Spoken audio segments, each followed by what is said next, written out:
ဒီငြိမ်တဲ့လူတယောက်ရဲ့လက္ခဏာရှင်းချက်ဒီငြိမ်တဲ့လူတယောက်ဟာအရာကိုမတုံ့ပြန်ဘူးစဉ်းစားပြီးမှအဆုံးဖြတ်တတ်တယ်ပထမအချက်ကတော့စကားနည်းတယ်မလိုအပ်တဲ့နေရာမှာစကားမများပဲနဲ့လိုအပ်တဲ့အချိန်မှာပဲပြောတတ်တယ်ဒုတိယချက်ကတော့စိတ်ခံစားချက်ကိုထိန်းချုပ်နိုင်တယ်ဒေါသထွက်ရင်တော့ချက်ချင်းမတုံ့ပြန်ပဲစိတ်အေးသွားမှအဆုံးဖြတ်တတ်ကြတယ်တတိယအချက်ကတော့တခြားလူတွေရဲ့ဝေဖန်မှုကြောင့်အလွယ်တကူမငြိမ့်နိုင်ဘူး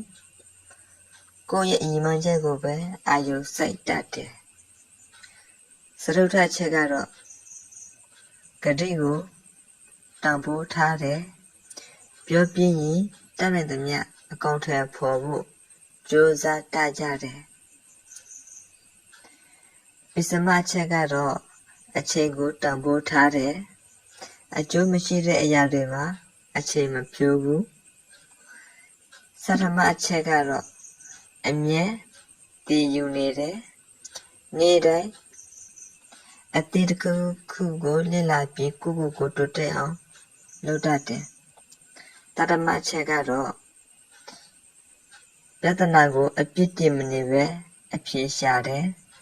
အခက်အခဲတွေကိုဒီကန်းစာအဖြစ်ယူတတ်ကြတယ်နောက်ဆုံးချက်ကတော့ကိုယ့်ဘဝကိုတာဝန်ယူတယ်အောင်မြင်တာပဲဖြစ်ဖြစ်ကြက်ရှိုးတာပဲဖြစ်ဖြစ်သူတစ်ပါးကိုအပြစ်မတင်ပဲကိုယ့်ကိုပြန်သုံးသပ်တတ်ကြတယ်ဒီငြိမ်မှုဆိုတာငွေရပါမဟုတ်ပါဘူးနေ့စဉ်အနေချင်းကနေဒီဆောင်ယူရတဲ့အငြိမ်ချင်းတစ်ခုပါကျေးဇူးတင်ပါတယ်